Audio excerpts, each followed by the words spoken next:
Buenas tardes con todos. En breve daremos inicio al curso de biología. Vamos a desarrollar el día de hoy la semana número 8. Muy bien. ¿Me confirman a través del chat si se me logra escuchar, si se logra visualizar el PPT? Sí, muy bien, chicos. Perfecto.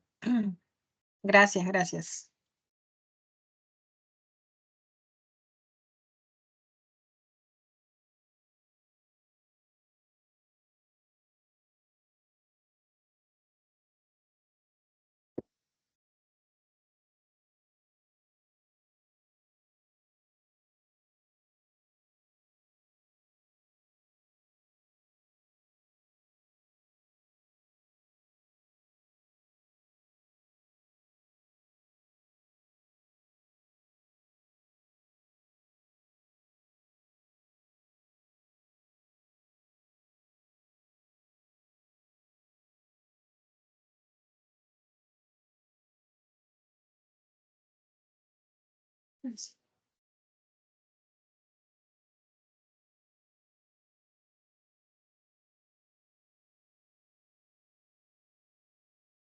Muy bien, chicos. Vamos a comenzar entonces. Recuerda que la habilidad que tienen los seres vivos para poder responder a los estímulos es una característica, ¿no?, de ellos.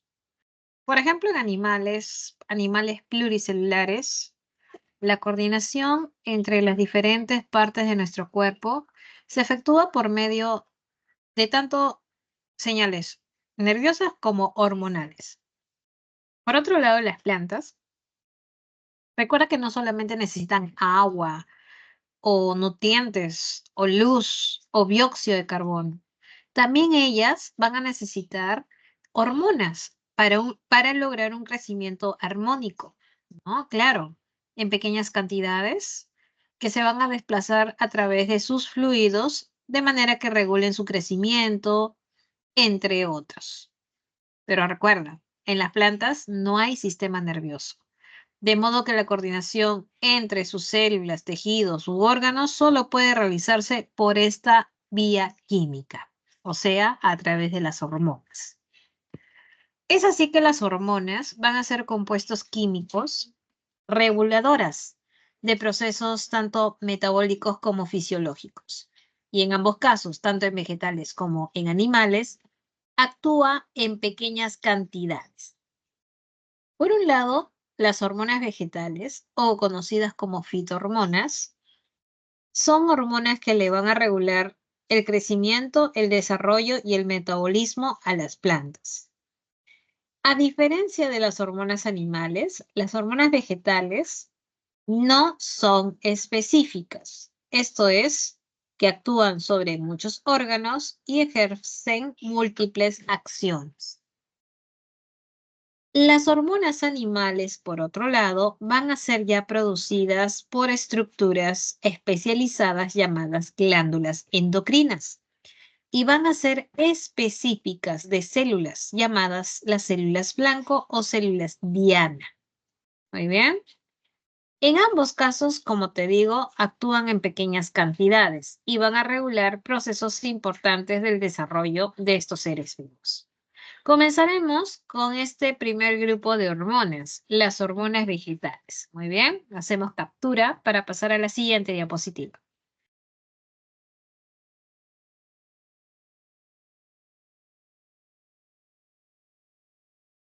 Las hormonas vegetales, o también conocidas como fitohormonas, como te mencioné, ¿no? Repito, regulan el crecimiento y el desarrollo de una planta. Muy bien. Y el transporte de estas hormonas de una célula a otra es a través de su floema. Muy bien. Y luego, entre la difusión de células. Recuerda que la planta, cuando germina, comienzan a actuar algunas sustancias hormonales que regulan su crecimiento.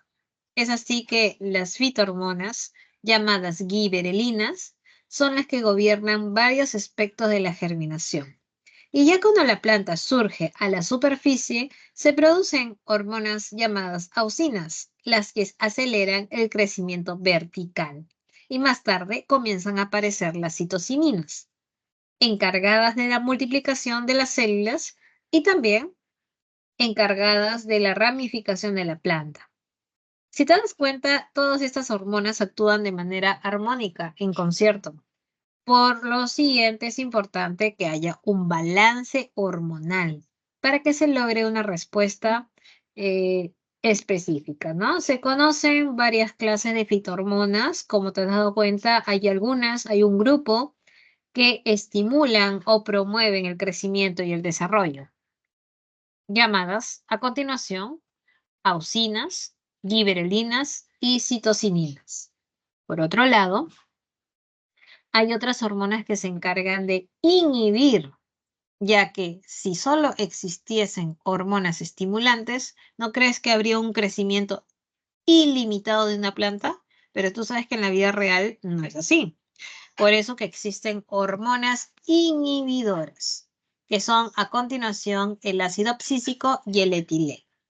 A continuación vamos a hablar de cada una de ellas con sus respectivas funciones. Muy bien, entonces retrocedo nuevamente a esta diapositiva para mencionarte del grupo de las hormonas estimulantes. Y comenzaremos con las auxinas.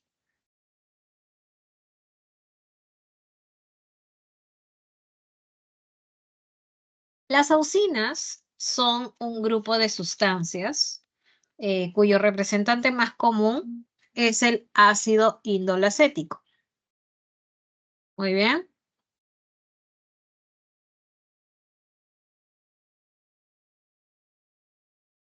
El ácido indolacético es la hormona que se produce en el ápice a nivel de tallos y raíces.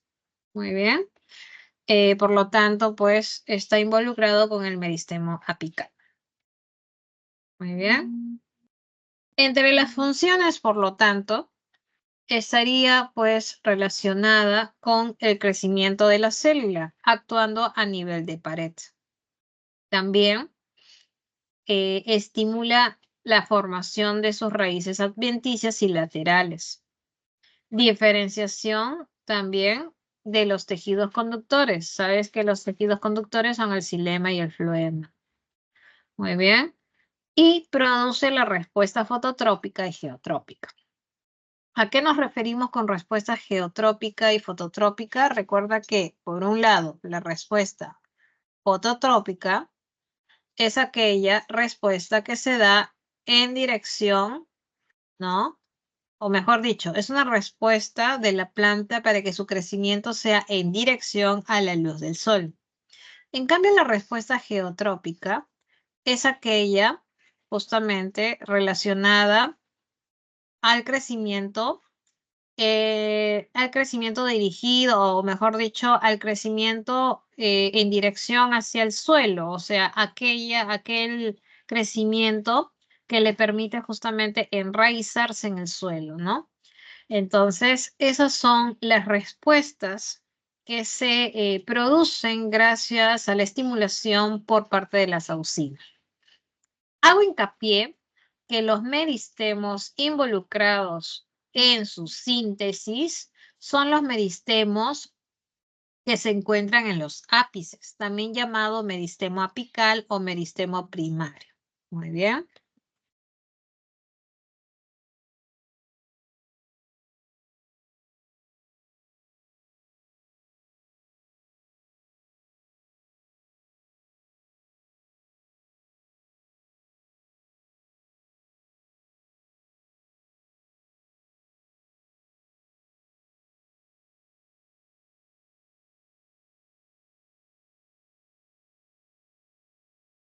Muy bien.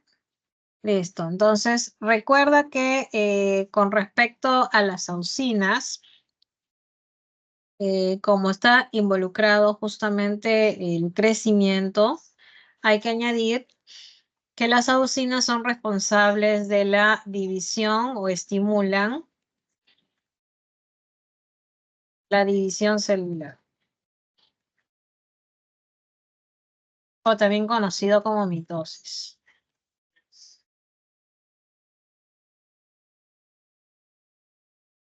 Las giberelinas, por otro lado, también son hormonas estimulantes relacionadas con el ácido giberélico. Estas giberelinas promueven lo que es el alargamiento de sus células y también el tallo. Si bien tienen un efecto muy similar al ácido indolacético, no es igual, sino similar. La giberelina también, como te decía, promueve lo que es el crecimiento. Se sintetiza esta giberelina a nivel del embrión y de los tejidos meristemáticos también. Estimula la formación de hojas, la floración, pero sobre todo, algo importante de las giberelinas es que fomenta lo que es la germinación de la semilla. Muy bien. Es algo importante con respecto a esta hormona. Luego tenemos otra hormona estimulante llamada citocinina, ¿ya? Al igual que las anteriores, sobre todo que las auxinas, estimula la mitosis, ¿ya?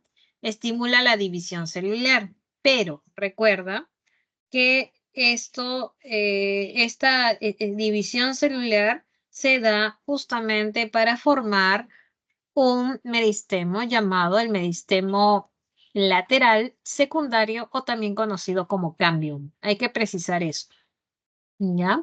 Entonces, la estimulación de la mitosis es para formar este meristemo secundario o cambium. Por lo tanto, va a haber un aumento en la síntesis de ADN, de ARN, de proteínas y favorece también el alargamiento de frutos y semillas. Muy bien. Algo adicional importante que debes recordar es que la citocinina previene algo, la senescencia o también conocido como el envejecimiento celular. Muy bien, la senescencia o envejecimiento celular. ¿Listo, chicos? Entonces, como te das cuenta, las hormonas de manera general son inespecíficas. Las hormonas vegetales son inespecíficas porque pueden actuar a nivel de diferentes tejidos, ¿no? Y pueden tener múltiples funciones. Muy bien. Listo, chicos. Captura de pantalla, por favor, y pasamos a una siguiente diapositiva. Si es que hubiese alguna duda, recuerda, puedes levantar la manito para darte el espacio que activas el audio o en todo caso de querer participar, puedes hacerlo también a través del chat de esta reunión. Muy bien. Haz captura, por favor, y pasamos a la siguiente diapositiva.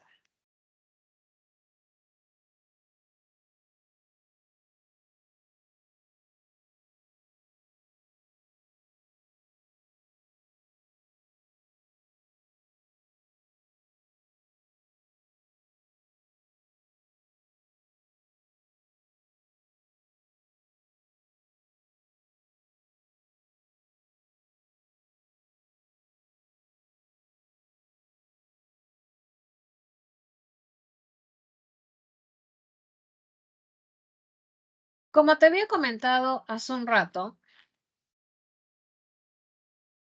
conociendo la existencia de auxinas que hacen crecer a la planta por agrandamiento de sus células, la presencia de citocininas que favorecen la división celular, tendríamos la posibilidad de lograr que las plantas tengan un crecimiento limitado, ¿no lo crees? Pero esto no sucede, ya que la planta contiene también inhibidores, sustancias que van a actuar cuando las condiciones dejen de ser favorables para el crecimiento, ya sea de repente por escasez de agua o de repente por el frío, ¿no? Entonces, todos hemos observado que, por ejemplo, en invierno, las plantas comienzan a dejar caer sus hojas y que aunque el invierno de repente no sea tan crudo como suele pasar en otros países, debido tan solo a la escasez de agua, la planta comienza a liberar sus hojas, ¿no? A soltar su follaje. Y estas sustancias que se van a encargar de la caída de hojas y también de frutos, sería, por ejemplo, aquí esta hormona que te presento a continuación, el ácido abscísico. El ácido abscísico es una hormona responsable, ¿no? Del letargo de las yemas, de la caída de las hojas, de la caída de los frutos. Y también cuando hay sequía o baja disponibilidad de agua, el ácido abscísico es el agente de cierre de estomas. Muy bien. Por otro lado, el etileno es una hormona en estado gaseoso. Sí, es un gas que se forma en los tejidos de las espermatofitas. Esto es, las plantas van a producir etileno, que va a ser un producto secundario del metabolismo de los frutos. Muy bien. Por lo tanto, el etileno acelera la maduración de los frutos. No sé si te ha sucedido en casa, cuando colocas un plátano maduro, bastante maduro, al lado de fruta que se encuentra todavía verde o inmadura, hace que se acelere el tiempo de maduración de tan solo unos días. Entonces, esto es debido a que el fruto maduro está desprendiendo en forma gaseosa el etileno. Y este etileno va a acelerar la maduración de los otros frutos aledaños. Y tú te preguntarás, profesora, ¿y cómo hay forma de detener este efecto? ¿No? ¿Habría algún gas que inhiba la acción del etileno? Pues sí. Este gas que inhibe la acción del etileno es el dióxido de carbono. Muy bien. Entonces, esto es en cuanto a las hormonas inhibidoras. Repito, estás viendo acá la imagen de manera general, la participación de cada una de ellas, de las auxinas, de las giberelinas, de las citoquininas, del ácido abscísico, del etileno, y te das cuenta que pueden actuar sobre varios tejidos y tener múltiples acciones. Muy bien. Listo, chicos. Hagamos captura de pantalla. Si ves alguna duda o consulta, por favor indicarlo, sea a través del chat o levantando la manito. Muy bien.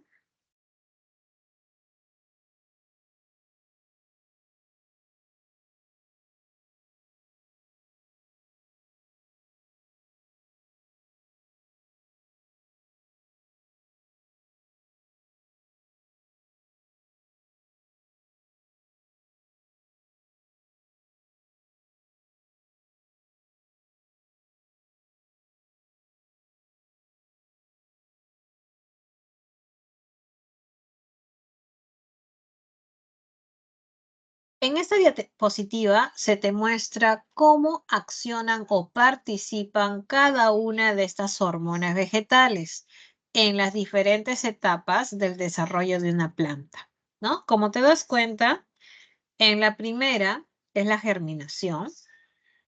En esta etapa de germinación es cuando se estimula la síntesis de enzimas hidrolíticas en la semilla, gracias a las giberelinas. Ajá, ellas son las que inician justamente el desarrollo de una planta a través de la germinación de la semilla. Luego, cuando ya la plantita emerge, ¿no? Diferentes hormonas comienzan a actuar, como es, por ejemplo, la auxina, la citoquinina y continúa también accionando la giberelina. Luego, con la floración y ya formación del fruto, se activa el etileno. Y luego, cuando la planta, como te dije, encuentra condiciones adversas como sequía o de repente cambio de clima, etc., se activa el ácido abscísico. Y luego la planta puede entrar en dormancia o la semilla, ¿no? Que es ya una fase de letargo donde el crecimiento disminuye o simplemente deja de crecer, ¿no? Estando activo ahí la hormona llamada ácido abscísico. Muy bien, ahí está la acción de cada una de estas hormonas vegetales durante el desarrollo de una planta. Por otro lado, con respecto a la caída de una hoja, se da principalmente en 3 etapas o fases. Una primera llamada fase de mantenimiento, luego la fase de inducción de la abscisión y finalmente la tercera y última que es la fase de caída o la fase de abscisión. En la fase de mantenimiento, como estamos viendo, ahí está el flujo normal de cómo la hoja está recibiendo todos los nutrientes y también la hormona. En este caso, una hormona estimulante como es la auxina, que previene la producción de enzimas digestivas de la zona de abscisión, ¿no? Entonces, esta hoja está recibiendo todos los nutrientes adecuados para su mantenimiento. Pero luego aparece el etileno, que va a reducir el transporte de la usina. No va a llegar la usina ya a la hoja, promueve una senescencia, que es el envejecimiento, y luego se forma una capa de separación, ¿no? Dejando pues aislada esa hoja no recibe nutrientes, cambia de color, se amarillea y por fin cae. Se da la caída de la hoja, ¿no? Llamada fase de abscisión. Entonces, esos son los eventos principales durante un proceso de caída de hojas. ¿Bien? Muy bien, chicos. ¿Hasta aquí alguna duda? Por favor, captura de pantalla para continuar con la siguiente diapositiva.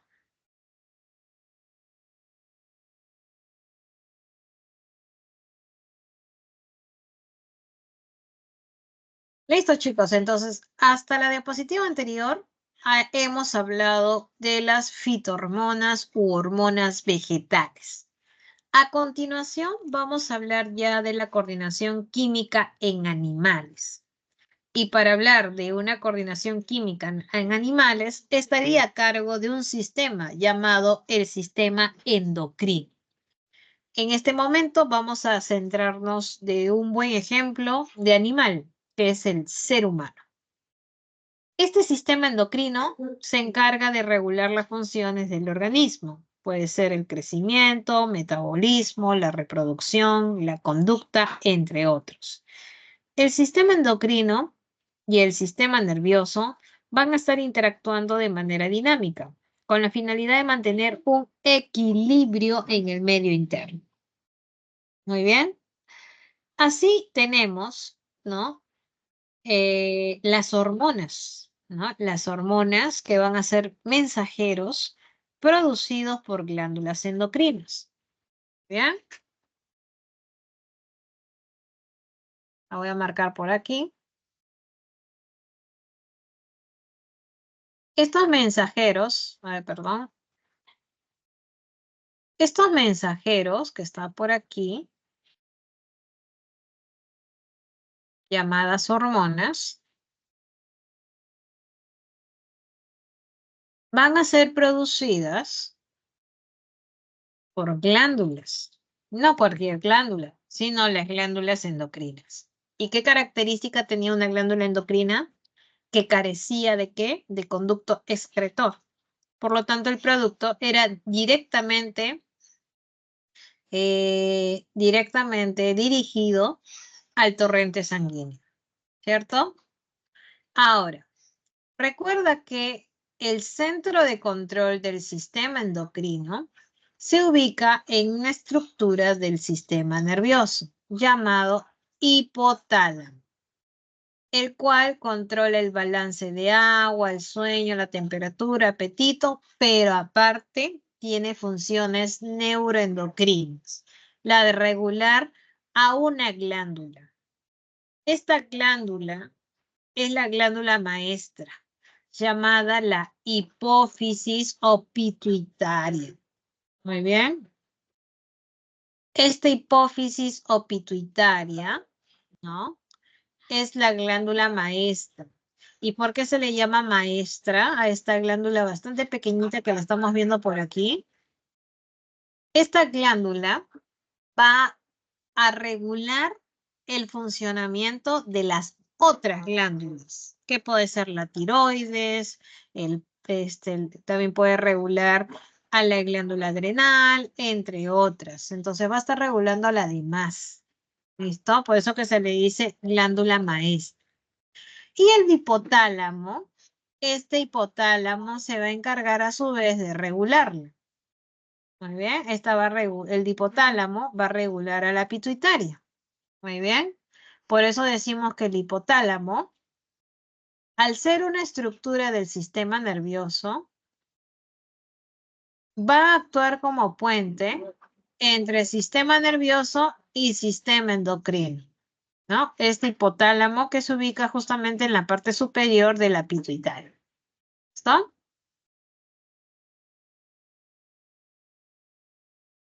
Hacemos captura, chicos, si es que no hay dudas respecto a este punto para pasar al siguiente.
Muy bien, chicos, entonces, ¿de qué depende el mecanismo de acción de las hormonas animales? ¿De qué depende? O sea, ¿cómo se da el accionar de la hormona? Depende mucho de su naturaleza química. ¿Ya? Entonces, el mecanismo de acción dependerá de la naturaleza química.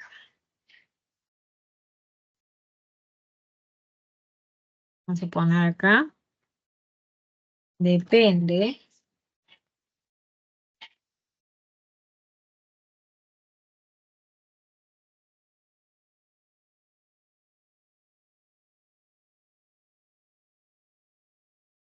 de eso depende. Profesor, ¿y a qué se refiere con la naturaleza química? Se refiere a que las hormonas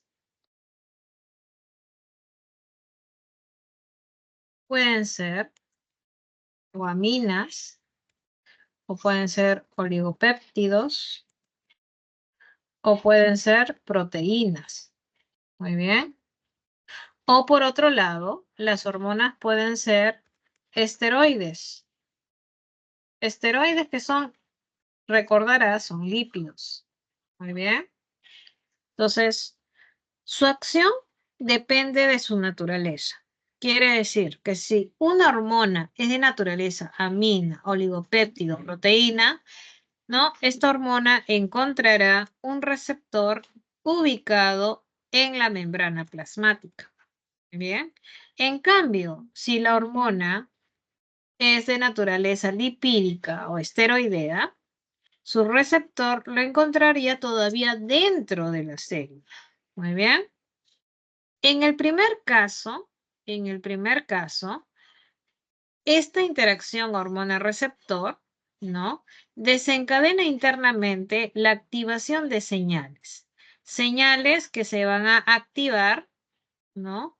De manera interna con la síntesis, generando la síntesis de un mensajero llamado el AMP cíclico. Y es el AMP cíclico el que ingresa al núcleo y se encarga de modular al ADN, modula al ADN. ¿Para qué?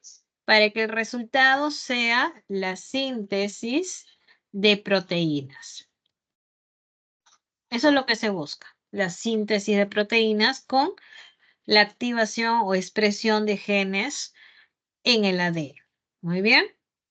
Entonces recuerda, aquí la hormona no ingresa, sino la interacción hormona-receptor desencadena señales internas que conlleva la síntesis de AMP cíclico, el cual directamente va, ingresa al núcleo y modula el ADN para que se dé una síntesis de proteínas. Pero en el caso de que la hormona es un esteroide, la hormona atraviesa sin problemas, atraviesa la membrana, ya que es de naturaleza lipídica, puede hacerlo. Dentro ya ocurre la interacción de la hormona con su receptor, pero dentro de la célula. Entonces decimos que es un receptor de tipo intracelular. Muy bien. De esta manera, el complejo hormona receptor es el que modula directamente, no lo hace otro mensajero, no, es el mismo hormona, la hormona receptor, mismo complejo, es el que modula el ADN y el resultado vendría a ser el mismo. Ocurre la síntesis de proteínas, va a ocurrir la síntesis proteica. Muy bien, entonces en ambos casos el resultado es el mismo. Se da la expresión de genes y con ello la síntesis de proteínas, pero el mecanismo de acción difiere dependiendo de la naturaleza. Por un lado, si se trata de una amina, oligopéptido, proteína, te das cuenta que la hormona interactúa con su receptor ubicado en la membrana plasmática, no ingresa, desencadenándose señales internas y generándose el AMP cíclico, que vendría a ser justamente un mensajero llamado segundo mensajero. En cambio, la hormona aquí hizo de primer mensajero. Entonces, cuando se hable de primer y segundo mensajero, ya sabes que estamos hablando de este mecanismo de acción, este primero. Muy bien. En cambio, en el segundo, donde la hormona es de naturaleza esteroidea, la hormona atraviesa, forma el complejo hormona receptor y es el complejo el que interactúa con el ADN para la síntesis de proteínas. ¿Te das cuenta? Dependiendo de la naturaleza química de la hormona, difiere su mecanismo de acción. Muy bien. A ver, chicos, hacemos captura de pantalla, por favor. Si veis alguna duda, por favor, indícalo a través del chat, que yo estoy atento.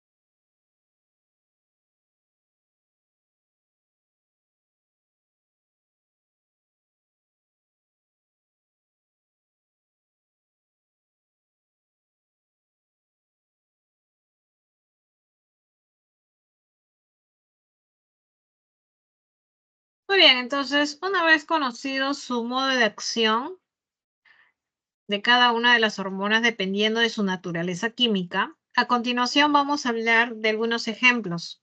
Muy bien. Comenzando entonces con la glándula maestra. Esta glándula maestra ya te la había presentado hace un momento, que es la pituitaria. Esta glándula maestra pituitaria, o también conocida como hipófisis, recuerda que se encuentra aquí. Es bastante pequeñita, se encuentra aquí, justamente por debajo del hipotálamo, se encuentra esta pituitaria. Ahí está. Y si lo queremos ver mucho más grande, lo tenemos por acá, justamente por debajo del hipotálamo. Acá está el hipotálamo en la parte superior, en la base del cráneo, en la base del cerebro, está el hipotálamo. Y este hipotálamo, recuerda que a su vez va a encargarse de controlar a esta glándula maestra, ¿no? Recuerda que esta glándula maestra, la hipófisis pituitaria, tiene dos zonas o lóbulos, un lóbulo anterior y un lóbulo posterior, ¿no? Este es el lóbulo anterior y este es el lóbulo posterior. El lóbulo anterior recibe el nombre de adenohipófisis, ¿no? El lóbulo anterior es la adenohipófisis y el lóbulo posterior es la neurohipófisis. Muy bien. Entonces, la adenohipófisis, el lóbulo anterior se va a encargar de producir 6 hormonas y la neurohipófisis no produce, simplemente almacena 2 hormonas. ¿Bien?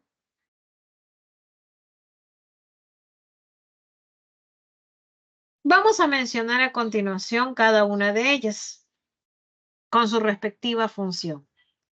Dentro del grupo de la adenohipófisis tenemos estas de aquí que te estoy indicando. Es la hormona estimulante de la tiroides, la hormona adrenocorticotrópica, la prolactina, van 3, la hormona del crecimiento, la hormona folículo estimulante y la hormona luteinizante. Esas son las 6 hormonas que produce la adenohipófisis. Muy bien. O también conocido como el lóbulo anterior. Muy bien. Y por otro lado, tenemos la neurohipófisis, que se encarga de almacenar estas 2 hormonas. ¿Cuáles son esas 2 hormonas? La hormona antidiurética y la hormona oxitocina, ¿no? Son 2 hormonas que es almacenada por la neurohipófisis. A continuación vamos a mencionar cada una de sus funciones. A ver, comenzamos con la hormona estimulante de la tiroides. Como su nombre lo indica, la hormona estimulante de la tiroides se encarga justamente de estimular a la tiroides para que produzca la tiroxina. Muy bien, entonces estimula a la tiroides para que produzca la hormona tiroxina. ¿Listo? Por otro lado, la adrenocorticotrópica estimula la zona de la glándula suprarrenal, específicamente la zona de su corteza. La zona de su corteza para que produzca hormonas principalmente del tipo glucocorticoides. ¿Listo? Luego tenemos la prolactina, que es una hormona que estimula la producción de leche por las glándulas mamarias. Y claro, se trata de cuando la mujer se encuentra en la última etapa de gestación. Muy bien. Luego tenemos la hormona del crecimiento, como su nombre lo indica, propicia el crecimiento a nivel de huesos y a nivel de músculos. Entonces promueve el crecimiento a nivel óseo y muscular. Luego tenemos la hormona folículo estimulante. La folículo estimulante, si se trata de las mujeres, la folículo estimulante estimula el desarrollo de folículos ováricos. Muy bien. Eso a nivel de las mujeres. Si se trata de varones, la hormona folículo estimulante va a estimular lo que es la producción de sus gametos, llamados espermatozoides. Muy bien. Por otro lado, la hormona luteinizante en las mujeres determina la ovulación y en los varones va a promover la producción de su hormona masculina. Esta hormona se llama testosterona. Muy bien. Entonces, eso hay que repasar bien, chicos, con respecto a la función de cada una de estas hormonas, ¿no? Relacionadas al lóbulo anterior. Muy bien. Por otro lado, con respecto al lóbulo posterior o neurohipófisis, almacena dos hormonas. No la produce, sino la almacena. Por un lado, tenemos a la hormona antidiurética, o muchas veces conocida como la HAT. Esta hormona se encarga de estimular la reabsorción,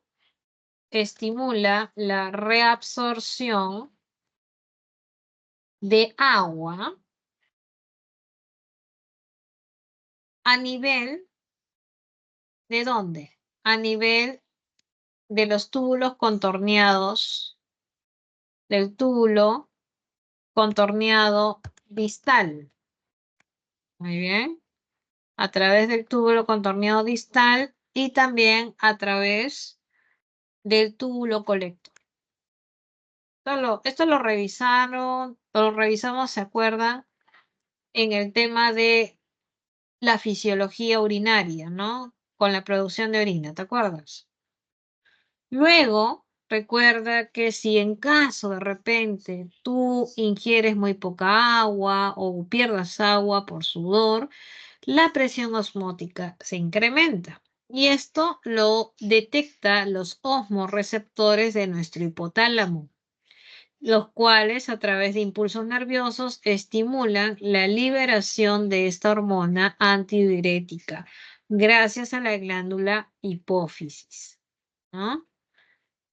Eso es en cuanto a la antidiurética. En cuanto a la oxitocina, recuerda que está relacionada la oxitocina con la contracción. ¿La contracción a qué nivel? A nivel del útero. Claro, a nivel del útero es porque induce lo que es el parto. O sea, al momento del trabajo de parto, la oxitocina estaría pues involucrada, generando las contracciones de la musculatura lisa de nuestro útero. Y durante el amamantado también ocasiona la contracción a nivel de las células llamadas galactóforos, que se encuentran en las glándulas mamarias y los cuales se van a contraer para que se dé justamente la salida o la expulsión de la leche materna. ¿Bien? Entonces, eso es con respecto a la oxitocina, que también es almacenada a nivel de la neurohipófisis o lóbulo posterior. Muy bien, chicos. ¿Hasta ahí tenemos alguna duda? ¿Todo está claro? Por favor, realizamos. A ver, levantó la mano. Sí, activa tu audio, por favor. Sí, esa. Disculpe, ¿me escucha? Sí, te escucho. En cuanto a, los cólicos, ¿se podría decir que la oxitocina también actúa o no? A ver, con respecto a los cólicos menstruales, te refieres, ¿no? Sí, A ver, los cólicos menstruales. mm,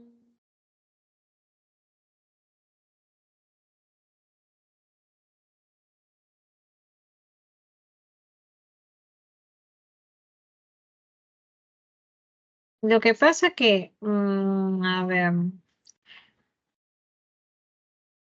a ver, ¿cómo podríamos mencionar ahí con respecto? Lo que pasa es que es más que nada, es que es que lo que pasa es que las contracciones a ver, la oxitocina está presente, ¿no? Pero comparado a un trabajo de parto y comparado a los cólicos menstruales, o sea, podríamos decir, estaría involucrada, sí, pero de repente a una concentración muy baja, porque cuando hablamos de inducir el parto, la contracción a nivel del útero es de otro nivel, ¿ya? Entonces, ahí con respecto a los cólicos menstruales es una serie de combinación de muchas cosas. De por sí ya son contracciones, bueno, si bien son contracciones a nivel de esta musculatura, pero a ver, déjame ver si realmente en qué nivel estaría involucrada, a ver, esta oxitocina, si también estaría, a ver, dame un minuto.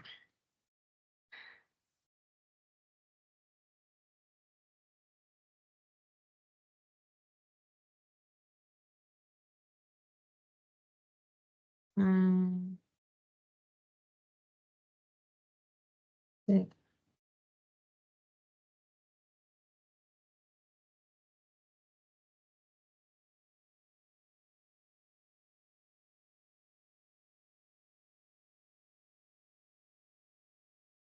No, más que nada la oxitocina la veo más abocada al trabajo de parto, porque recuerda que cuando hay trabajo de parto, eh, eh, es todo un proceso que involucra también que el cuello uterino comience a dilatarse, pero eso no se da en la menstruación realmente, ¿no? Entonces, tú sabes que para que pueda salir el bebé, ¿no? Tiene que haber toda una serie de contracciones uterinas. Entonces, a ver. mm,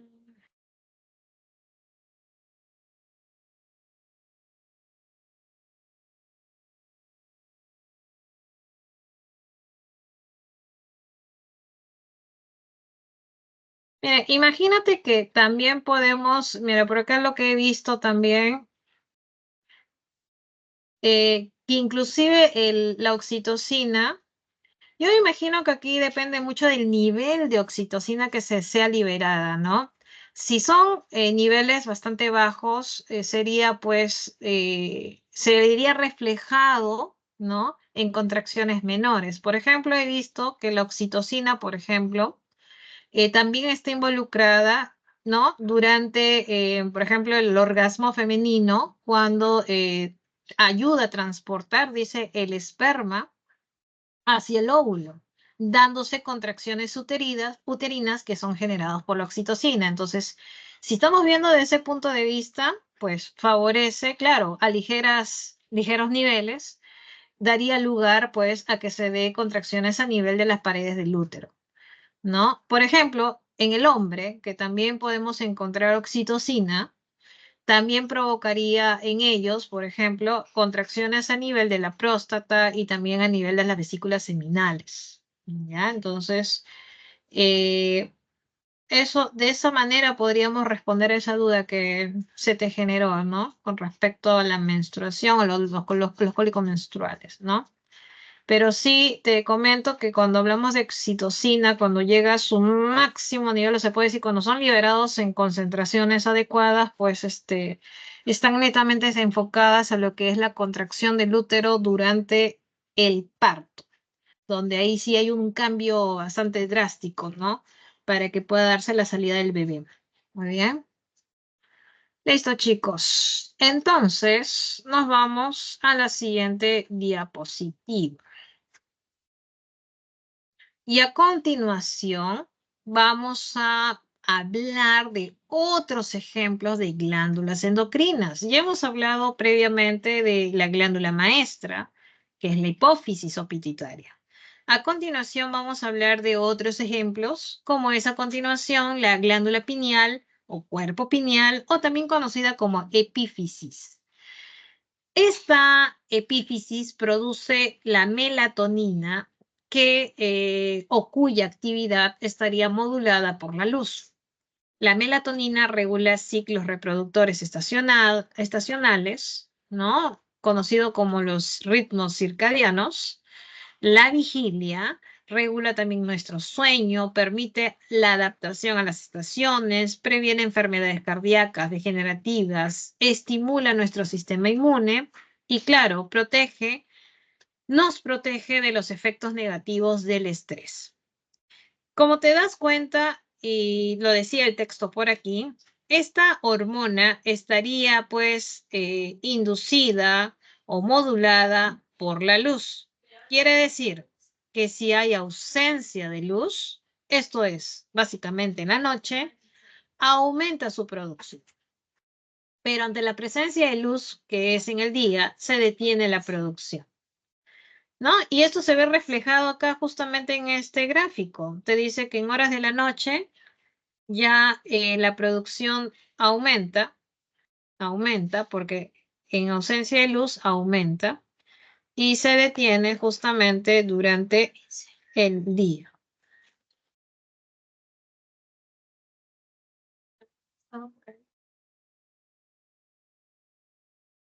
Muy bien.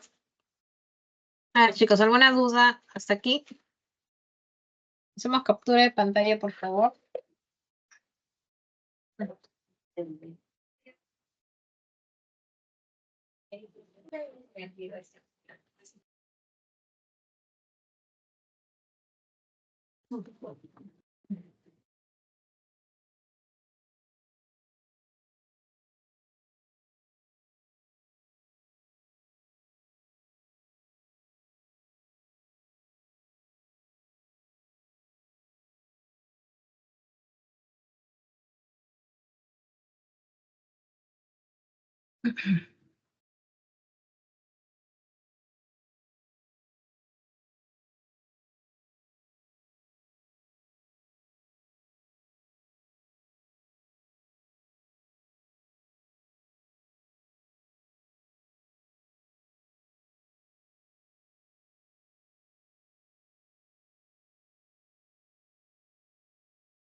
Luego tenemos una siguiente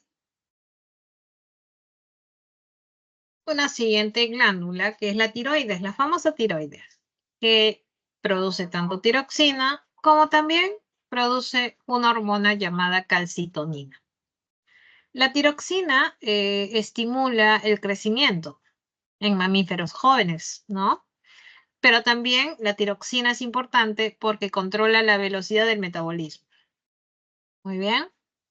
Por eso decimos muchas veces que cuando hay problemas en la tiroides, puede estar asociado a un cambio en nuestro metabolismo. Puede ser que la persona comience a ganar peso o a reducir peso.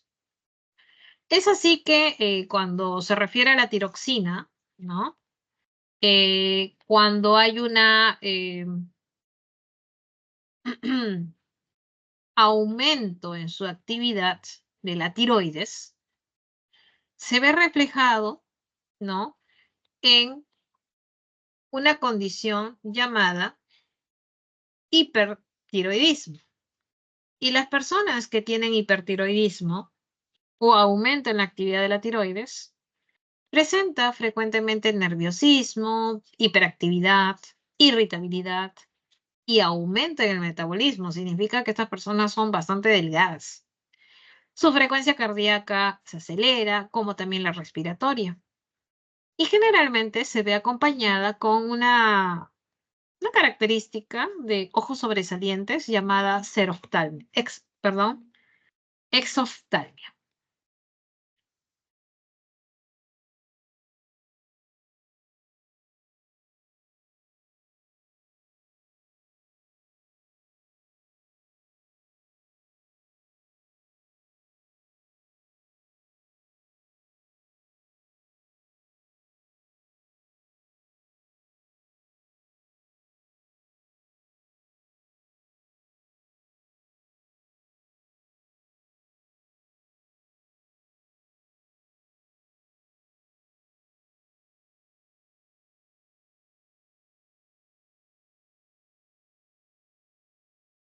Por otro lado, si hay una disminución en la actividad de la tiroides, ocurre el hipotiroidismo, ¿no? Entonces, si hay una disminución, puede darse o el cretinismo, o el mixedema, o el bocio. Por ejemplo, si esto ocurre en un individuo pequeño, un bebé, por ejemplo, una baja de inactividad de la tiroides, produciría el llamado cretinismo. Y obviamente, si se da en mamíferos inmaduros o pequeños como los bebés, puede acarrear terribles problemas, como es un retardo mental o un retardo físico. Pero si más bien este hipotiroidismo se da en este momento, cuando ya eres grande, eres adulto, no hay problema, no va a haber un retraso mental. Más bien lo que va a ocurrir es una pereza mental o una pereza física. Con, claro, una disminución del metabolismo y la obesidad. Por otro lado, también podría darse lo que es el bocio. El bocio es un crecimiento exagerado de nuestra glándula tiroides como resultado también de la hipoactividad. ¿Bien?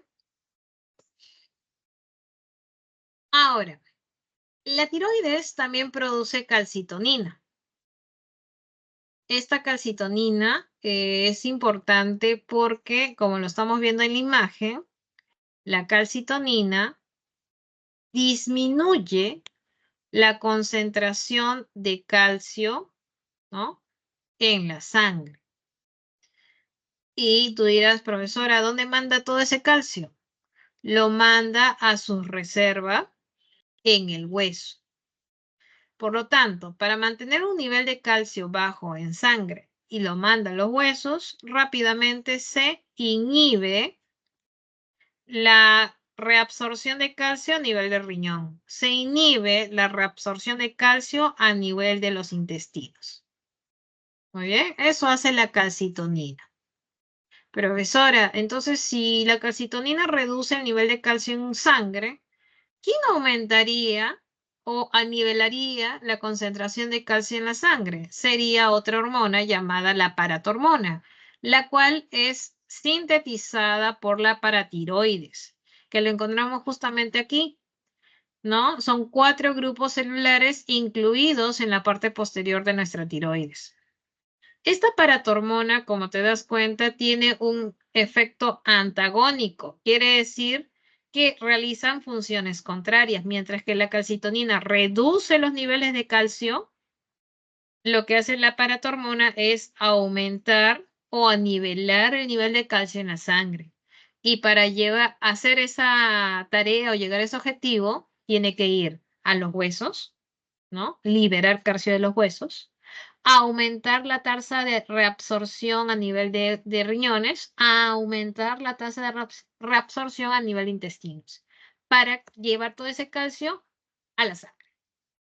Muy bien, entonces son de efecto antagónico, tanto calcitonina como paratormona. Muy bien, chicos. Hacemos captura, por favor. Si hubiese alguna duda, me la indica.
Muy bien, seguimos entonces.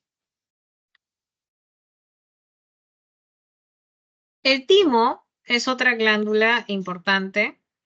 Es voluminosa en la infancia, involuciona después de la pubertad y produce una sustancia llamada timosina. Esta hormona proteica, su función es estimular la maduración de la célula del sistema inmune, ¿no? ¿Cuáles son? Los linfocitos T. Ahora ya sabes por qué le denominan linfocitos T. Viene de timo, ¿no? Donde estos linfocitos van a madurar gracias a esta timosina. Muy bien. Estos linfocitos, recuerda que maduran tanto en la médula y corteza del timo. Muy bien. Por otro lado, tenemos la glándula suprarrenal. Recuerda que la glándula suprarrenal son esas glándulas que se encuentran ubicadas por encima de los riñones. Muy bien. Estas glándulas trabajan en conjunto con el hipotálamo y la glándula pituitaria. Recuerda que esta glándula tiene 2 zonas. Una zona llamada una zona de la corteza. Muy bien, es una zona de la corteza que es una zona un poco externa. Esta zona está involucrada con la producción de mineralocorticoides y de glucocorticoides. Entre los mineralocorticoides que se produce, un ejemplo es la aldosterona. Y de los glucocorticoides, un ejemplo es el cortisol. A ver, hablemos un poquito de cada uno. De la aldosterona, que es un ejemplo de mineralocorticoide. Recuerda que la aldosterona es una hormona involucrada en el metabolismo mineral, por eso que forma parte de este grupo. ¿De qué manera? Va a regular la retención de agua controlando la distribución de sodio. Ella, la aldosterona, incrementa la reabsorción de sodio y cloruros en los riñones a expensas de los iones potasio. Estos iones potasio van a ser perdidos en la orina, ¿no? Esta es la aldosterona. Por otro lado, dentro del grupo de los glucocorticoides tenemos al cortisol, que viene a ser una hormona involucrada en el metabolismo de la glucosa. Por eso que son glucocorticoides, ¿no? Este cortisol se produce en respuesta del estrés, ¿no? Esta hormona combate el estrés. ¿De qué manera? Aumentando la glucosa en la sangre. ¿Listo? Entonces, ese es el cortisol, que forma parte del grupo de los glucocorticoides y que son sintetizados en la corteza. Luego, en la zona de la médula, que es una zona más interna, tenemos tanto la adrenalina como la epinefrina. Pero hablemos de la adrenalina, que es la más conocida. Esta hormona es de efecto de corto plazo, o sea, te prepara para la acción inmediata, ¿no? Sea para luchar o para huir. De manera que con ayuda del simpático, pues aumenta frecuencia cardíaca, frecuencia respiratoria, dilatación de pupilas, aumenta la tensión mental, entre otros efectos de la adrenalina para poder prepararte para la acción, ¿no? Entonces la adrenalina es sintetizada por la zona medular de una glándula suprarrenal. Muy bien. Hacemos captura de pantalla, por favor, chicos.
Y finalmente hablamos del páncreas. Vamos a hablar del páncreas. A ver. El páncreas es una glándula mixta. ¿Bien? Está localizado pues en la parte posterior de nuestro abdomen, detrás del estómago. Recordarás que esta glándula mixta tiene su porción exocrina y su porción endocrina. Su porción exocrina ya le hemos hablado previamente, ¿no? Sintetizando el jugo pancreático, ¿no? ¿Te acuerdas cuando hablamos del sistema digestivo? Muy bien. Y luego su porción endocrina está conformado por estos islotes llamados los islotes de Langerhans, ¿no? Que lo tenemos por aquí. Estos islotes se encuentran células, grupos celulares como son las células alfa, como son las células beta, como son las células delta y las células F. Estos grupos celulares, ¿no? van a producir cada uno de ellos respectivamente. Por ejemplo, las células beta producen el glucagón. Perdón, alfa producen el glucagón. Las células beta producen la insulina. Las células delta, la somatostatina. Las F, el polipéptido pancreático. Y a continuación sus respectivas funciones. Por ejemplo, la somatostatina regula la motilidad gástrica. El polipéptido pancreático regula los procesos digestivos. Pero me voy a centrar en estas a continuación. Me voy a concentrar en la insulina, que es una hormona anabólica. ¿Por qué? Porque se encarga de forma glucógeno.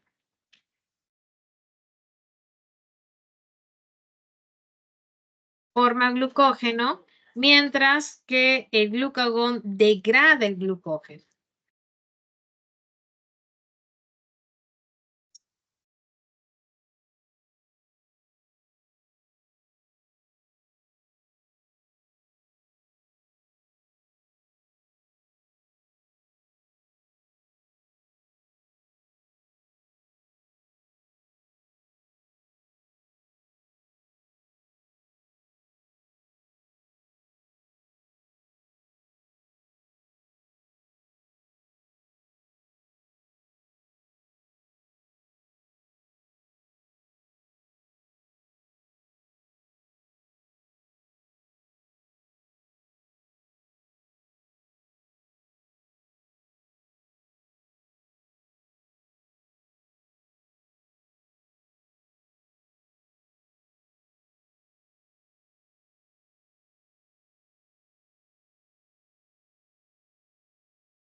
Si no me responde.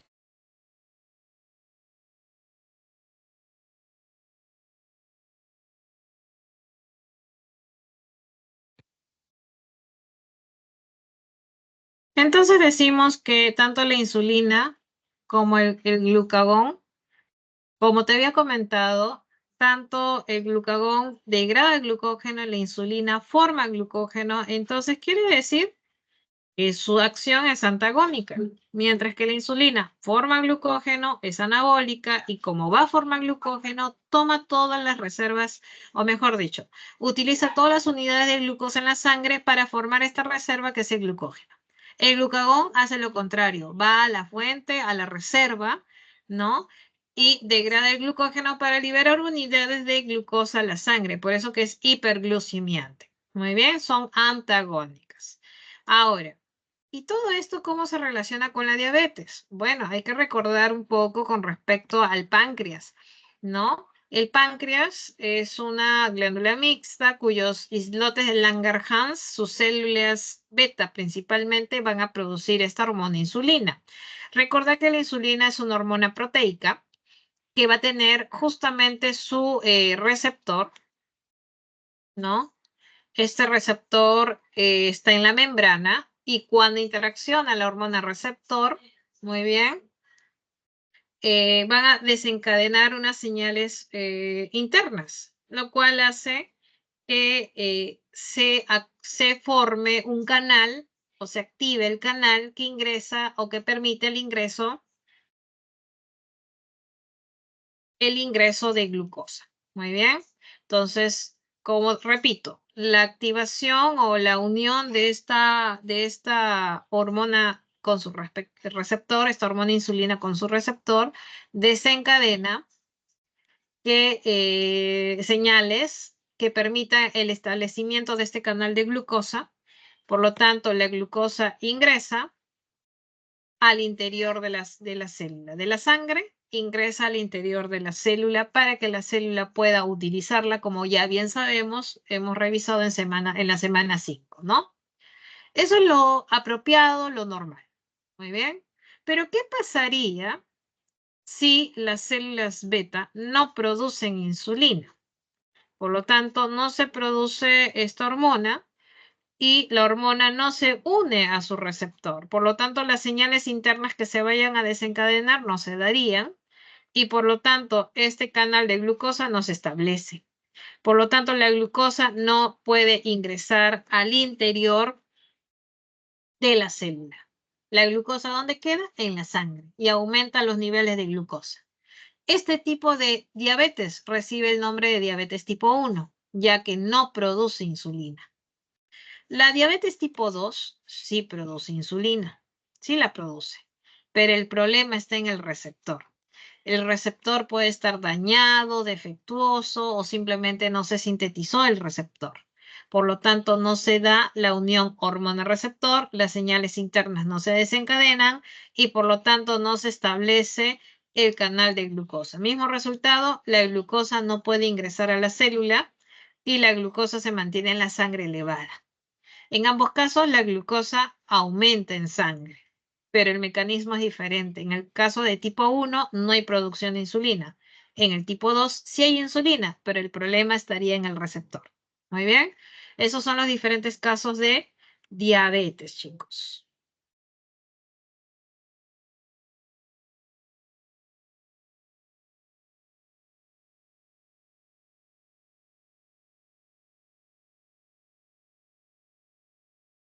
Muy bien, hacemos captura, por favor, chicos.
Muy bien, chicos, hasta aquí.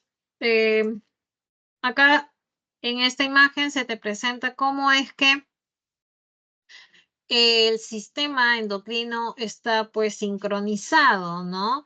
Hay una interacción entre todas las hormonas que permitan que el organismo se encuentre en un equilibrio adecuado, ¿no? Solamente, por ejemplo, para centrarnos en un grupo, en el caso de las hormonas femeninas y masculinas, por ejemplo, eh, tenemos por aquí, por ejemplo, para el caso del varón, ¿no? Donde a través de su lóbulo anterior de la hipófisis, libera pues la hormona luteinizante y la folícula estimulante, recordando que la luteinizante se encargaba de la producción de testosterona y la folícula estimulante en la producción de sus gametos, ¿no? A través de una espermatogénesis.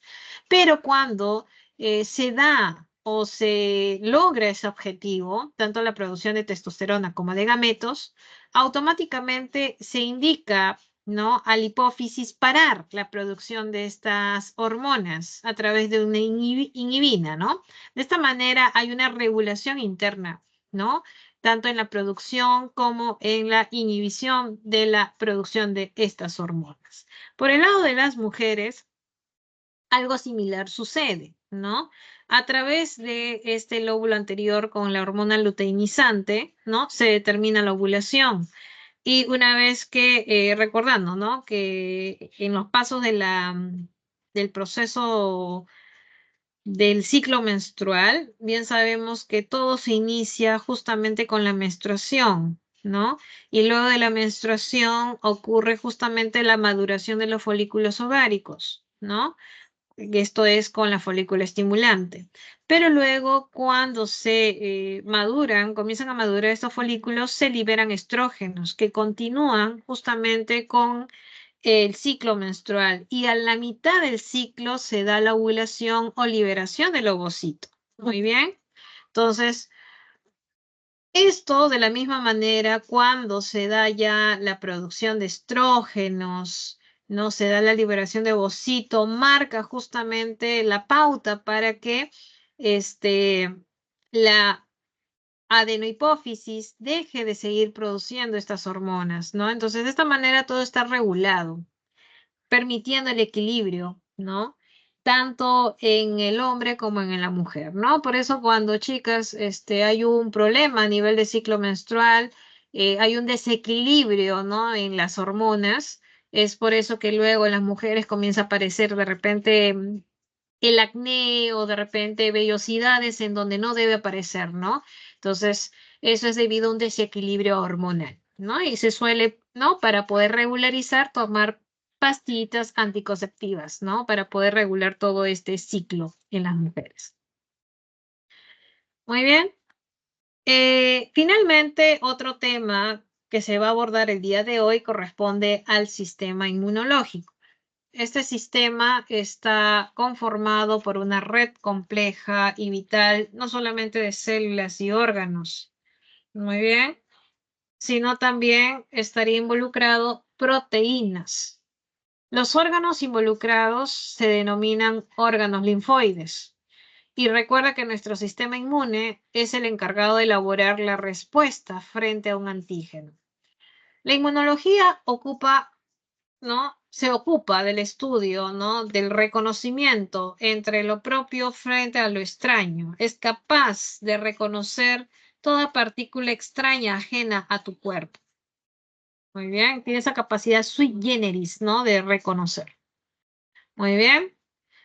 Allí a continuación se te presentan los principales órganos linfoides, ¿no? Involucrados en el sistema inmunológico, ¿no? Ahí tenemos las amígdalas, los nódulos linfáticos, el vaso, las placas de Peyer, el apéndice, la médula ósea, entre otros. Muy bien. Por favor, hacemos captura para pasar a una siguiente imagen o diapositiva.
A continuación vamos a hablar de algunos componentes de nuestro sistema inmune.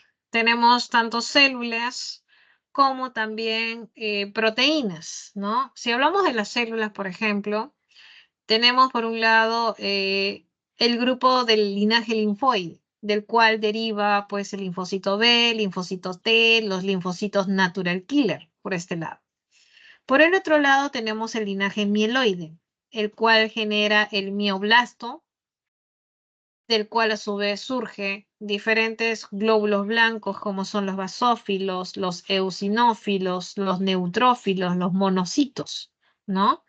Recordar también, chicos, revisado anteriormente, que los glóbulos blancos se subdividían en los agranulocitos y los granulocitos. Por ejemplo, acá tenemos ejemplos de granulocitos, basófilos, eosinófilos, neutrófilos. Y en cuanto a los agranulocitos, eran los monocitos y los linfocitos. Muy bien, recuerda que los linfocitos, claro, ellos derivan de un linaje diferente que es el linfoide, ¿no? El linaje linfoide. ¿Listo? Y como estamos viendo en la imagen, el monocito se logra diferenciar luego en macrófago. Muy bien. Entonces, de lo que te acabo de mencionar son las principales células de nuestro sistema inmune, ¿no? ¿Listo? Por favor, haz captura para hablar a continuación de las proteínas de nuestro sistema inmune.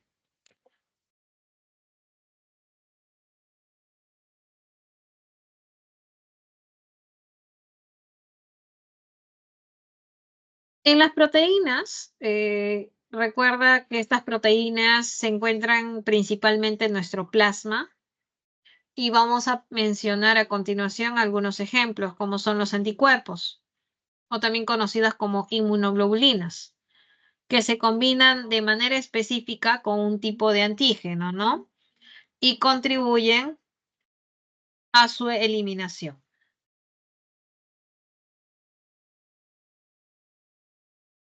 Ahora, por ejemplo, en la imagen estamos viendo el ingreso, por ejemplo, del virus del SARS-CoV, ¿no? Que está interactuando ahí con una célula, pero basta el ingreso de ese virus para que tu cuerpo reaccione, lo reconozca y genere rápidamente anticuerpos específicos contra el SARS-CoV. Quiere decir que en una siguiente exposición, claro, si es que estás bien, sobreviviste a la infección, tu cuerpo, una vez que detecte nuevamente el ingreso de este virus, automáticamente los anticuerpos específicos sintetizados podrán reaccionar con este virus para poder, ¿no?, eliminarlo.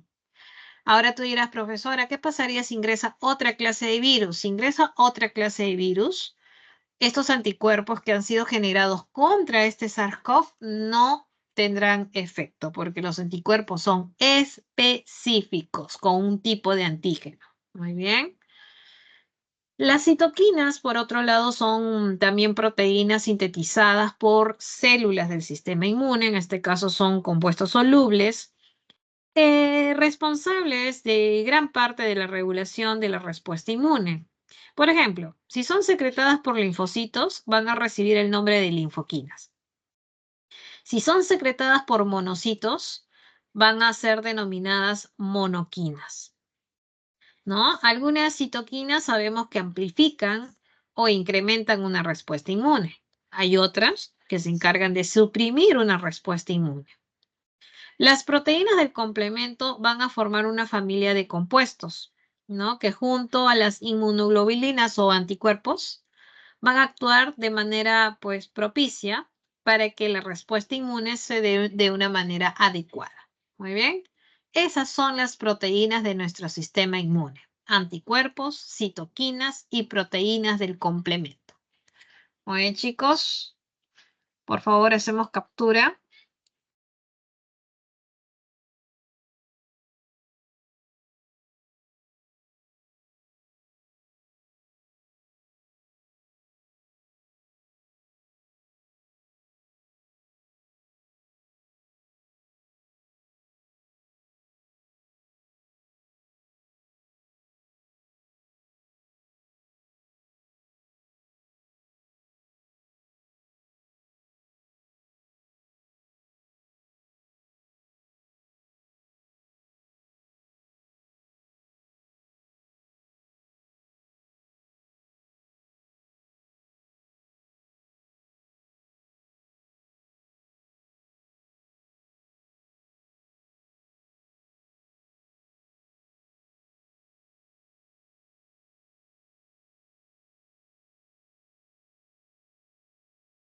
Muy bien, ahora vamos a hablar de la inmunidad, ¿no? La inmunidad vendría a ser la capacidad de un organismo para resistir el ataque de agentes patógenos. Muy bien. Existen dos clases de inmunidad. La inmunidad activa y la inmunidad pasiva. ¿A qué se refiere con una inmunidad activa? Una inmunidad activa es aquella en la que se permite que tú mismo generes tus propios anticuerpos. Tú. De esta manera garantiza que se gane una memoria inmunológica. Y cuando tú mismo has generado tus propios anticuerpos, puede ser de manera natural, cuando te dio pues una enfermedad, superaste la infección y tú naturalmente has producido tus anticuerpos, tú. O de repente de manera artificial, cuando se te inoculó adrede los antígenos y tú comienzas a generar tus propios anticuerpos, creando así una memoria inmunológica, porque eso es lo que busca una inmunidad activa, que crees tu memoria inmunológica. Pero ¿qué pasaría si se da de manera pasiva? Si es de manera pasiva significa que tú no lo has producido, sino fue otro organismo, fue otro. Y se dice que es de manera natural cuando, por ejemplo, a través de la leche materna, tu mamá te pasó te pasó tus primeros anticuerpos a través de la leche materna. Mientras que duró la lactancia, tu mamá te compartió sus anticuerpos, pero es de efecto temporal, porque basta que te corte la leche materna para que ya no te suministre más de anticuerpos. Entonces, por eso decimos que es de efecto temporal, no ha creado memoria inmunológica. Tu mamá te lo compartió a través de la leche de manera natural. Y artificial significaría que, por ejemplo, si un día te mordió un perro y este perro tal vez sea rabioso, tú rápidamente quieres colocarte el suero antirrábico. El suero antirrábico contiene anticuerpos. Pero ese anticuerpo, ¿tú lo sintetizaste? No, fue otro organismo, que puede ser un caballo o en laboratorio, ¿no? Entonces, ese suero antirrábico te lo inyectaron, ¿no? Pero también el efecto es temporal, porque el anticuerpo ahí se va a encargar de bloquear al agente patógeno que ha ingresado y mientras que lo bloqueó, se elimina y ya el efecto fue temporal. Ahí no ganaste memoria inmunológica porque tú no lo produjiste, sino fue otro organismo. Y de eso se trata la pasiva, que otro organismo produjo el anticuerpo, no fuiste tú. De manera natural fue tu mamá y de manera artificial es cuando te inoculan un suero que contiene anticuerpos. Muy bien, esos son los tipos de inmunidad, chicos. Activa y pasiva.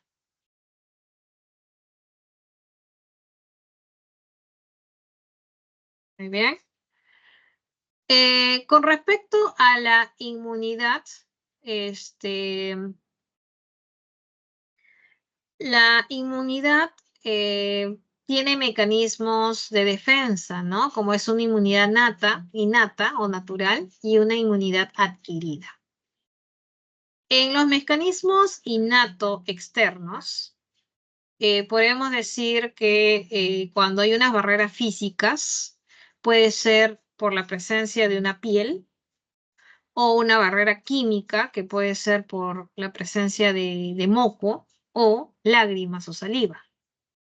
Una flora autótona quiere decir que las bacterias intestinales estarían impidiendo que los patógenos se instalen. Esos son mecanismos innatos externos.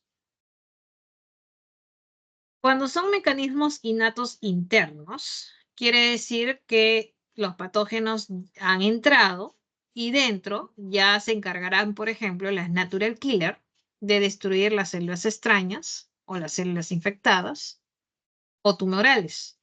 O, por ejemplo, los interferones son proteínas secretadas por los virus, perdón, secretadas por las células cuando ingresan los virus. Entonces, es la idea ahí que el interferón bloquea ese virus para poder eliminar, ¿no? O para poder inhibir su replicación. Y las proteínas del complemento son proteínas que van a provocar la lisis de las células infectadas o simplemente atraen a los fagocitos para poder eliminar esta célula infectada. Muy bien. A ver, chicos, hagamos captura de pantalla, por favor.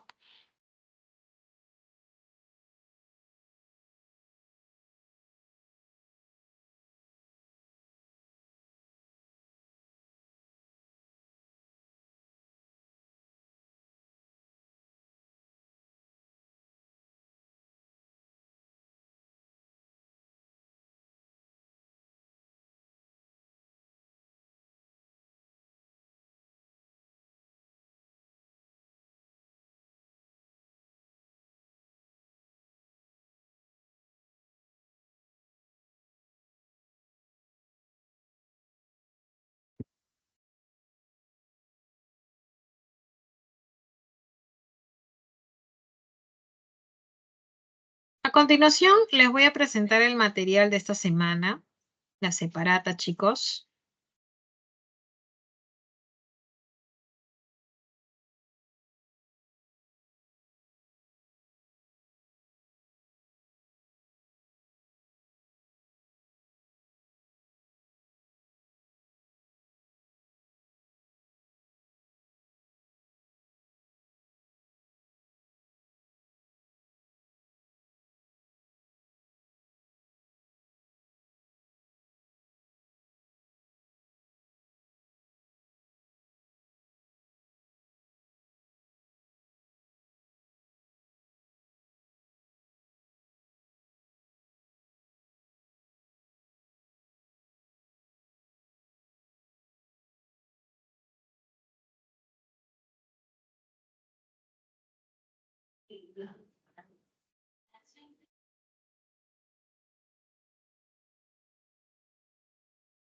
Esta separata contiene justamente todo lo que hemos abordado. Ahí ya en más detalle se menciona acerca de estas hormonas estimulantes, hormonas inhibidoras.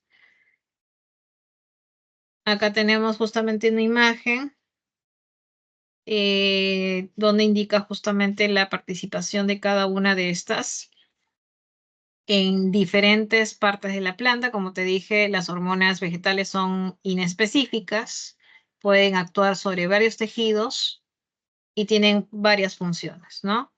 Acá tenemos la participación de estas fitohormonas durante el desarrollo de la planta, ¿no? Ese es un cuadrito tal cual te había presentado, ¿no? También en la diapositiva. Y acá, por otro lado, tenemos justamente la coordinación química en animales. Muy bien. Aquí tenemos justamente cómo se da el mecanismo de transporte de las hormonas. Recuerde que se transporta a través del torrente sanguíneo. Acá tenemos el mecanismo de acción que depende de la naturaleza química. Recordar que si se trata de una hormona proteica o de una hormona esteroidea, ¿no? Acá tenemos la clasificación de las hormonas, los tipos de hormonas, de acuerdo a su estructura química. Muy bien. Y acá tenemos los diferentes órganos endocrinos en el ser humano.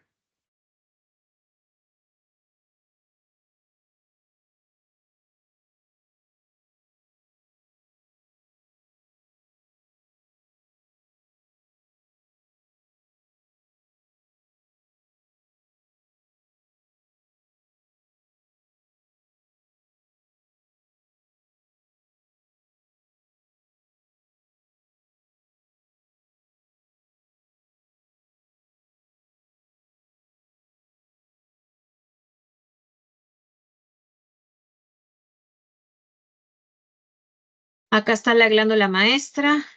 Como ves allí, la glándula maestra se llama así porque regula a las otras glándulas endocrinas. Muy bien. Acá tenemos a su vez el detalle de cada una de estas glándulas endocrinas, de las principales, el cuerpo pineal, la tiroides, la paratiroides, con sus respectivas gráficas, como estamos viendo. Acá está el timo, la glándula suprarrenal. Muy bien. El páncreas, que es una glándula mixta. Muy bien. Y acá está justamente lo que ya te había indicado a través del PPT sobre cómo se daría una diabetes tipo 1 o diabetes tipo 2. Muy bien. Acá también hay un resumen eh, de lo que es el sistema inmune, ¿no? Tal cual lo que habíamos mencionado en clase. Muy bien. Acá están las células del sistema inmune que te había detallado justamente y las proteínas, anticuerpos, citoquinas, proteínas del complemento. Muy bien. Y la clase acaba con los tipos de inmunidad. Esto ya lo hemos visto, la inmunidad natural y la adquirida. Muy bien. Y en este cuadrito se resume lo que es la inmunidad natural, que es la que nacemos con esto, ¿no? De manera, y claro, actúa de manera no específica, o sea, contra cualquier patógeno.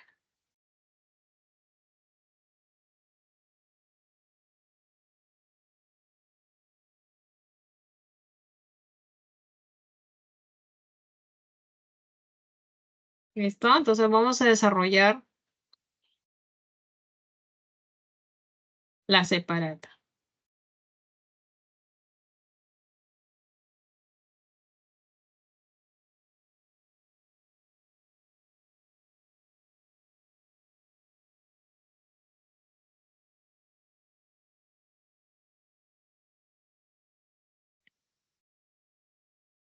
Muy bien, acá está. Primera pregunta. Te dice, compuestos químicos que se sintetizan en el ápice de los tallos y raíces, ¿no? Esto es el meristemo apical, y cuyo representante más común es el ácido indolacético. Muy bien, el ácido indolacético. Y ahí bien sabes que se trata del grupo de las auxinas. Por eso que la clave acá de la 1 está en la E. Muy bien. La 1, la E.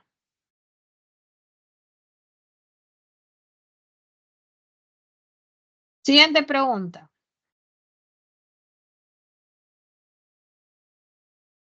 La siguiente pregunta corresponde, a ver, pregunta número 2. Te dice, son glándulas que secretan, dice por ahí, que secretan una hormona cuyos efectos son la dilatación de las pupilas y los bronquios.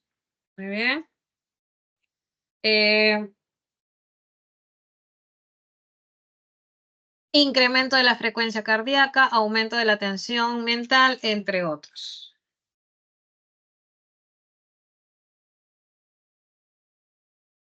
Muy bien. ¿Cuál sería ahí? Recuerda que esa hormona sería, a ver, que la que produce dilatación, bronquios, incrementa la frecuencia cardíaca, aumenta la tensión mental. Adrenalina. Y tú sabes que la adrenalina era sintetizada por la médula de la glándula suprarrenal. Entonces la clave de la 2 está en la D de dado. Muy bien. 2D de dado. 3, te dice, ¿no? Con respecto, te dice, a estas siguientes afirmaciones, busca la incorrecta en referencia a la paratiroides. Muy bien. Si es con respecto a la paratiroides, tú sabes que la paratiroides van a ser, a ver, 4 glándulas que se encuentran en el cuello, ¿no? Y produce la paratormona. Entonces, la paratormona, que es producida por esta glándula, aumenta la tasa de absorción de calcio a nivel de intestino. Calcio, te dice acá. Calcio aumenta la tasa, puede producir, buscamos la incorrecta, ¿no? Ya la incorrecta. Puede producir desórdenes nerviosos y la contracción incontrolable de los músculos. Claro, es algo que se conoce como tetania. Luego, aumenta la reabsorción de calcio por los riñones a expensa de los iones de fosfato. Promueve la liberación de reservas de calcio de los huesos. Son 2 pequeños cuerpos ovales. No, no son 2, son 4. Entonces la respuesta incorrecta estaría en la E.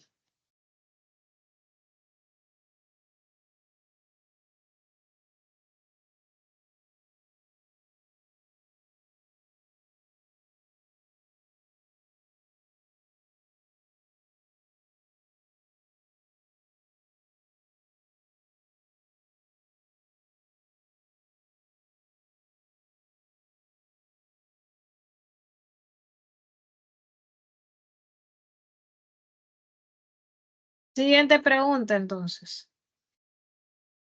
Con respecto a los componentes del sistema inmune, relaciona ambas columnas y escoger lo correcto, ¿no?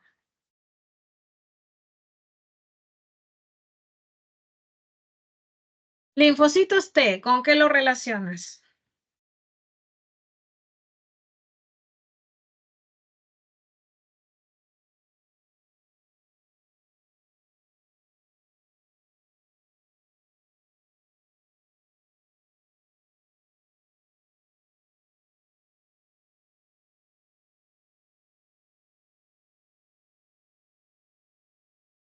A ver, linfocitos T lo relaciono con madura en el timo, ¿cierto?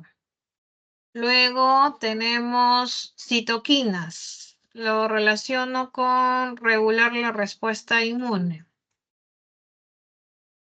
Monocitos.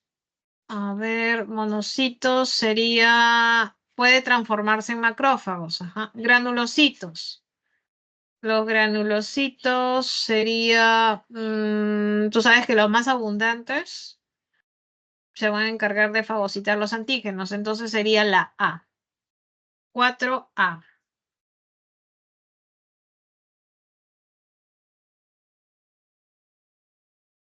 Luego,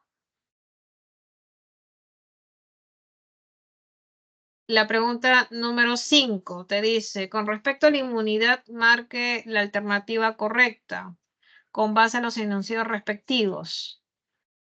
Muy bien, entonces ahí dice, se clasifica en inmunidad activa y pasiva. Eso es verdad. La inmunidad activa artificial se logra con inmunoprevención, que son las vacunas, verdadero. La aplicación de anticuerpos específicos es un tipo de inmunidad activa natural. Anticuerpos específicos, activa natural, no, eso es falso. Porque aplicación de anticuerpos es pasiva artificial. La vacuna del sarampión y de la polio son diseñadas con microorganismos vivos atenuados, eso es verdadero. Y la inmunidad es la capacidad de un organismo para recibir el ataque de antígenos, no, es el ataque de agentes patógenos. Entonces es falso. ¿Ya? Por lo tanto, la clave de las 5 está en la C. Muy bien. Siguiente, la pregunta número 6 te dice, ¿no? Y ahí justamente te puse la clave. A ver, son hormonas elaboradas por la adenipófisis y la neurohipófisis respectivamente. A ver, por el óvulo anterior tenemos, a ver, lóbulo anterior sería, mejor vamos con el lóbulo posterior que son dos nada más. El lóbulo posterior, aunque no es que sean elaboradas, ¿ah? Porque recuerda que la neurohipófisis es almacena, ¿no? Pero vamos con eso. Neurohipófisis está relacionada con dos, oxitocina y la antidiurética. Entonces solamente me restringe a la D, ¿cierto? La 6 sería D. Muy bien. Luego la pregunta número 7 te dice correlaciona. No te preocupes que las claves te lo voy a pasar por el chat, si es que no has logrado anotar, ¿ya? La 7 te dice, respecto a las hormonas que son secretadas por la hipófisis, relaciónalas. Por ejemplo, tenemos ahí la folícula estimulante. Recuerda que la folícula estimulante tiene que ver, a ver, la D. Tiene que ver con, sea en las mujeres, con la maduración de los folículos o en los varones, producción de espermatozoides. Entonces, la 1 con la D. Luego, adrenocorticotrópica tiene que ver con la producción de los glucocorticoides. Ajá, y está en la perdón, 2, ¿dónde está? 2, ¿no? 2E. Luego la 3, la hormona estimulante de la tiroides sería pues A, que estimula la producción de tiroxina. La oxitocina, bueno, está mal escrito ahí, es oxitocina, es contracción del útero, C. La somatotropa sería justamente la que tiene que ver con el crecimiento, entonces controla la síntesis de proteínas, ¿no? La somatotropa es la hormona del crecimiento, por si acaso. Entonces la clave de las 7 está en la E de nano. Luego tenemos la 8,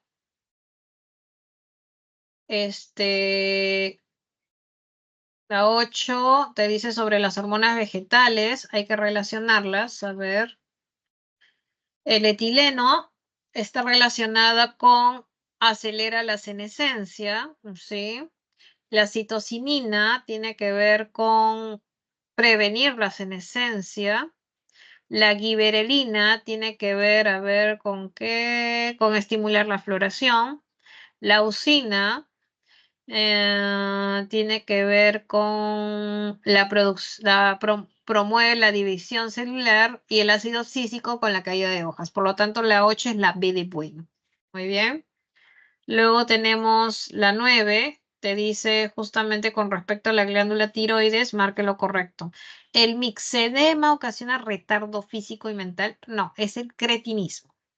La tiroides no produce calcitonina, sí produce.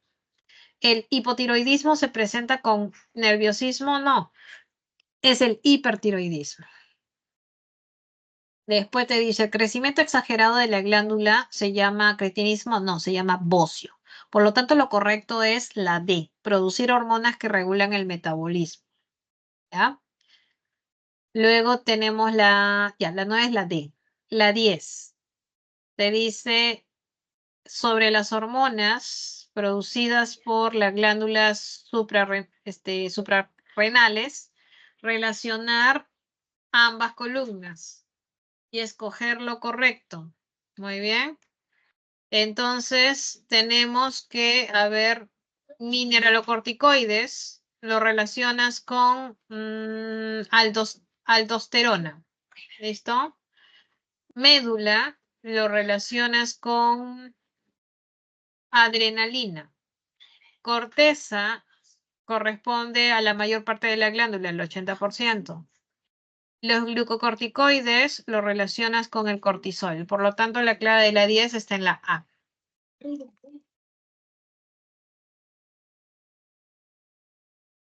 Muy bien. Listo, chicos. Entonces, ya como me está ganando la hora, última pregunta, chicos, la 11. Respecto a los elementos de coordinación química y nerviosa, ¿cuál es incorrecta? En la 11, la clave incorrecta está en la B de bueno. Muy bien, chicos, dado que ya me está ganando la hora, ahí están las claves de esta semana y te lo voy a compartir a través del chat. Muy bien, a través del chat. Ahí está. Ahí está, chicos. Muy bien, ahora sí me despido, chicos. Espero que la clase de hoy haya sido de provecho y nos estamos encontrando el siguiente viernes. Me despido. Hasta luego, chicos.